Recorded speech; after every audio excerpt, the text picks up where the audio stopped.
I'm Gary Ockenden. I live in Nelson, or just outside of Nelson, and I currently work for the Columbia Basin Trust. My involvement with the project was at the beginning. I was a consultant and I was contracted to help develop the plan for what was going to take place in this region and the proposal. Early on, we came up with a decision with the sort of core group that was looking at putting an application in or developing a project for an application.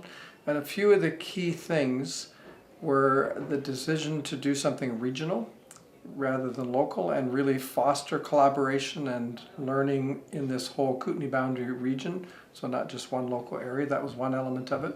The other was the focus quite quickly came towards helping boys become healthy men as a way to address a mental health issue or a substantial health issue. And then I think the other part of it was we put a lot of emphasis on the beginning, the planning of this project, on engaging communities. So really engaging people in the planning. We didn't have a model, we were just going to push out there and see if people would like it.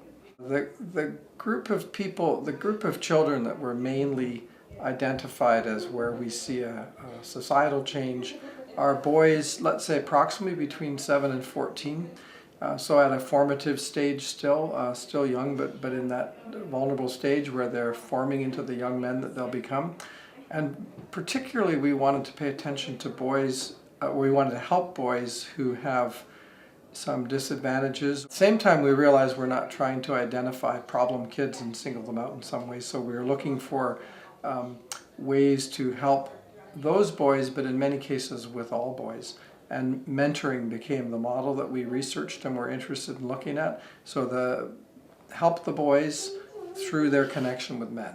It became the target of the project.